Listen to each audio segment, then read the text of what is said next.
অনেকেরই স্বপ্ন থাকে পঞ্চায়েত এলাকায় নিজের একটা সুন্দর বাড়ি বানানোর, কিন্তু সেই স্বপ্ন সত্যি করতে গেলে কিছু সরকারি নিয়মকানুন তো মানতেই হয়, তাই না? তো চলুন, আজ আমরা পশ্চিমবঙ্গ পঞ্চায়েত আইন অনুযায়ী বাড়ি তৈরির যে নিয়মগুলো আছে সেগুলো একদম সহজ করে বুঝে নিই। চেষ্টা করব পুরো ব্যাপারটা জলের মতো পরিষ্কার করে ফেলার। আচ্ছা, সবার আগে তো সবচেয়ে জরুরি প্রশ্নটা দিয়েই শুরু করা যাক। কি বলেন? মানে নিয়মকানুন তো অনেক আছে, কিন্তু সেগুলো যদি না মানা হয় তাহলে ঠিক কি হতে পারে? এর পরিণামটা জানা কিন্তু সবথেকে আগে দরকার। সরকারি নিয়ম না মেনে যদি কেউ বাড়ি বানিয়ে ফেলে তাহলে কি হতে পারে, এই প্রশ্নটা কিন্তু অনেকের মনেই ভয় ধরিয়ে দেয়। মানে নিয়মকে বুড়ো আঙুল দেখিয়ে কাজ শুরু করে দিলে তার শেষটা ঠিক কোথায় গিয়ে দাঁড়াবে? এর উত্তরটা কিন্তু একদম সোজা সাপটা এবং বেশ গুরুত্বপূর্ণ। সরকার কিন্তু আইনত সেই বাড়ি ভেঙে দেওয়ার নির্দেশ দিতে পারে। ভাবুন একবার। আর ঠিক এই কারণেই একদম শুরু থেকে প্রত্যেকটা নিয়ম ঠিকঠাকভাবে মেনে চলা যে কতটা জরুরি তা আশা করি বোঝা যাচ্ছে। তো প্রথমেই একটা প্রশ্ন আসে, সব কাজেই কি পারমিশন লাগে, নাকি কিছু ছাড়ও আছে? চলুন সবার আগে এটাই জেনে নেওয়া যাক যে ঠিক কোন ধরনের ছোটখাটো কাজের জন্য পঞ্চায়েতের কোনো রকম ফর্মাল পারমিশনের দরকারই পড়ে না। দেখুন, এখানে খুব পরিষ্কার করে দেওয়া আছে, যে কোনো নতুন পাকা বাড়ি বানাতে গেলে বা ধরুন বাড়ির কোনো বড়সড় স্ট্রাকচারাল পরিবর্তন করতে হলে পারমিশন কিন্তু মাস্ট, কিন্তু কিছু ছাড়ও আছে। যেমন ধরুন একটা ছোট অস্থায়ী টিনের শেড যেটা 93 স্কোয়ার ফুটের কম, বা পুরনো বাড়িতে সামান্য কিছু সারাইয়ের কাজ করা হচ্ছে যেখানে নতুন কিছু যোগ হচ্ছে না, এগুলোর জন্য অনুমতি লাগে না। ঠিক তেমনই ইট সিমেন্টের পাঁচিল দিতে গেলে পারমিশন লাগবে, কিন্তু সাধারণ তারের বেড়া বা ফেন্সিংয়ের জন্য লাগবে না।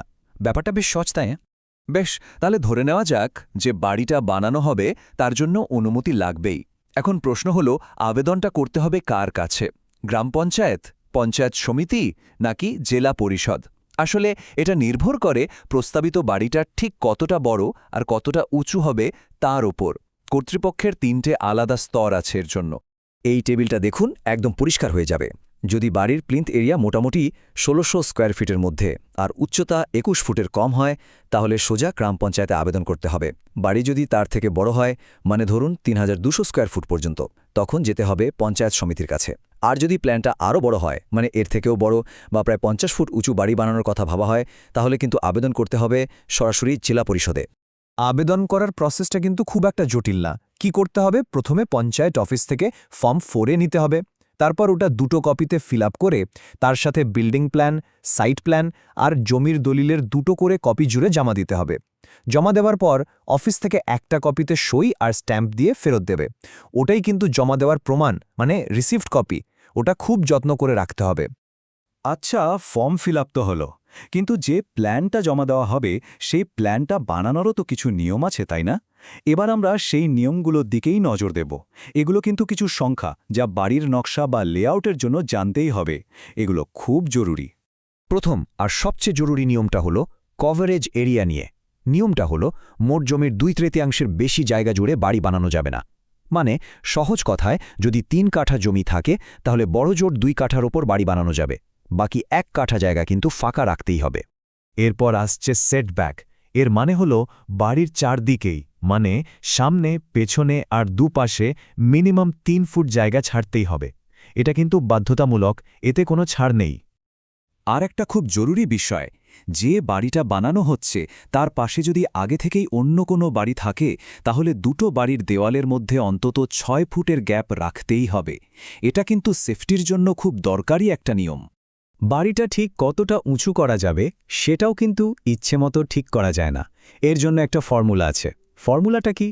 বাড়ির সামনের রাস্তাটা যত চওড়া, তার সাথে সামনে যে জায়গাটা ছাড়া হচ্ছে সেটা যোগ করতে হবে।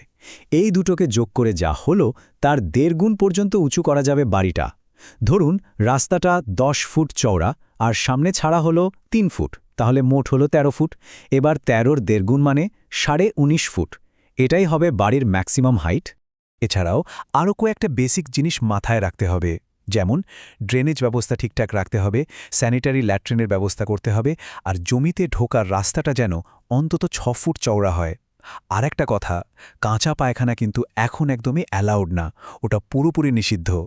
বেশ, এবার দুটো খুব জরুরি টপিকে আসা যাক। 1, পাঁচিল বা বাউন্ডারি ওয়াল তৈরির নিয়ম কি? আর 2, কোন কোন জমিতে বাড়ি বানানো একেবারেই চলবে না। এই দুটো বিষয় নিয়ে কিন্তু অনেকেরই একটু কনফিউশন থাকে। দেখুন, আইন কিন্তু খুব পরিষ্কার। কোনো পুকুর, ডোবা, জলাজমি বা ধরুন পরিত্যক্ত ইটভাটার মতো জল জমে থাকা জায়গা ভরাট করে বাড়ি বানানো যাবে না। এটা স্ট্রিক্টলি নিষেধ। আর একটা ব্যাপার, জমির রেকর্ডে যদি ওটা শালি বা কৃষি জমি হিসেবে লেখা থাকে তাহলে কিন্তু সরাসরি বাড়ি বানানো যাবে না। আগে সরকারিভাবে ওটার চরিত্র বদলে বাস্তু করতে হবে, না হলে পারমিশনই পাওয়া যাবে না। পাঁচিল বা বাউন্ডারি ওয়ালের নিয়মটা একটু অন্যরকম। যদি ইট সিমেন্টের পাকা পাঁচিল দেওয়ার প্ল্যান থাকে তাহলে কিন্তু তার জন্য পারমিশন লাগবে। আর শুধু তাই নয়, পাঁচিলটা নিজের জমির বর্ডার থেকে 3 ফুট ভেতরে বানাতে হবে। কিন্তু যদি সাধারণ তারের বেড়া বা ওই জাতীয় কিছু দিয়ে ঘেরার কথা ভাবা হয় তাহলে সাধারণত কোনো পারমিশনের দরকার পড়ে না। আমরা প্রায় শেষের দিকে চলে এসেছি। এতক্ষণ তো অনেক নিয়মকানুনের কথা আলোচনা হলো, কিন্তু সব জেনে নেওয়ার পর কাজে হাত দেওয়ার আগে, মানে প্রথম কোদালটা মারার আগে সবথেকে জরুরি যে কাজটা বাকি থাকে সেটা হলো, এটাই হলো আসল কথা। এখানে যে নিয়মগুলোর কথা বলা হলো সেগুলো একটা সাধারণ ধারণা দেওয়ার জন্য, কিন্তু এটাই ফাইনাল লিস্ট নয়। মনে রাখতে হবে, জায়গা বিশেষে বা স্থানীয়ভাবে কিছু নিয়ম কিন্তু আলাদা হতেই পারে। তাই সবথেকে জরুরি পরামর্শ হল, কোনো রকম কাজ শুরু করার আগে অবশ্যই একবার নিজের এলাকার পঞ্চায়েত অফিসে গিয়ে সব নিয়মকানুন নিজে থেকে ভেরিফাই করে নিতে হবে। এটা কিন্তু মাস্ট। তো আজকের আলোচনার পর নিজের প্ল্যানটাকে নিয়ে এই প্রশ্নটা কিন্তু করাই যায়। স্বপ্নের বাড়ির যে পরিকল্পনাটা করা হয়েছে সেটা কি আইনত ঠিকঠাক আছে? সব নিয়ম কি মানা হয়েছে? উত্তর যদি হ্যাঁ হয় তাহলে তো দারুণ ব্যাপার। আর যদি মনে কোনো রকম দ্বিধা থাকে তাহলে সবচেয়ে ভালো কাজ হলো স্থানীয় অফিসে গিয়ে একবার কথা বলে নেওয়া। এটাই কিন্তু সবথেকে নিরাপদ রাস্তা।